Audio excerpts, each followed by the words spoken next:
Wipro limited के Q4 FY26 तिमाही नतीजों के बाद कंपनी के स्टॉक को लेकर ब्रोकरेज फर्मों की राय बनती हुई है। ब्रोकरेज फर्मों ने एक तरफ तो ग्रोथ की कमजोर संभावनाओं की ओर इशारा किया है, वहीं दूसरी ओर मार्जिन से मिलने वाले सपोर्ट और 15,000 करोड़ रुपए के बायबैक शेयरों की वापसी को भी सराहा है, जिसकी घोषणा प्रीमियम दर पर की गई थी। ज्यादातर विश्लेषकों ने इस तिमाही को मिला जुला बताया है। कंपनी का रेवेन्यू अनुमानों से कम रहा और अप्रैल-जून तिमाही के लिए जारी गाइडेंस भी उम्मीदों पर खरा नहीं उतरा। हालांकि मार्जिन के मामले में कंपनी का प्रदर्शन अनुमानों से थोड़ा बेहतर रहा।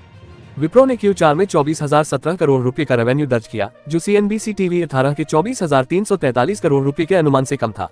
डॉलर के हिसाब से कंपनी का रेवेन्यू $2,651 मिलियन रहा, जबकि अनुमान $2,666 मिलियन का था। इस तरह पिछली तिमाही के मुकाबले रेवेन्यू में 0.6% की बढ़ोतरी हुई। EBIT मार्जिन 17.3% रहा, जो उम्मीदों से थोड़ा ज्यादा था, लेकिन पिछली तिमाही के मुकाबले कम था। कंपनी ने Q1 FY27 के लिए स्थिर मुद्रा कांस्टेंट करेंसी के आधार पर -2% से 0% तक की ग्रोथ का अनुमान जताया है, जो ये संकेत देता है कि निकट भविष्य में मांग का माहौल कमजोर रह सकता है। वॉल स्ट्रीट की बड़ी कंपनी मॉर्गन स्टैनली ने एंडरवेट रेटिंग बरकरार रखी है और विप्रो के शेयर का टारगेट प्राइस ₹242 से घटाकर ₹192 कर दिया है, जो लगभग 9% की गिरावट है। ब्रोकरेज ने चौथी तिमाही के कमजोर प्रदर्शन की ओर इशारा। गोल्डमैन सैक्स ने विप्रो के शेयरों पर ₹187 के लक्ष्य मूल्य के साथ अपनी सेल रेटिंग दोहराई। नोमुरा ने बाय रेटिंग के साथ अपना ज्यादा सकारात्मक रुख बनाए रखा और विप्रो के शेयर का टारगेट प्राइस ₹240 से बढ़ाकर ₹250 कर दिया। उसने Q4 FY26 को एक मिला जुला तिमाही बताया। पाइपलाइन को वेंडर कंसोलिडेशन, लागत में कमी और AI आधारित बदलाव की बढ़ती मांग से लगातार बढ़ावा मिल रहा है। नोमुरा का मानना है कि इन डील्स को समय पर पूरा करना ग्रोथ को बेहतर बनाने के लिए अहम होगा।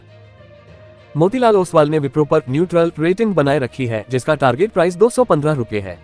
इसका मतलब है कि इसमें करीब 2% की मामूली बढ़त की गुंजाइश है। ब्रोकरेज फर्म का अनुमान है कि FY27 में स्थिर मुद्रा कांस्टेंट करेंसी में रेवेन्यू में सालाना आधार पर करीब 1.0% की बढ़ोतरी होगी।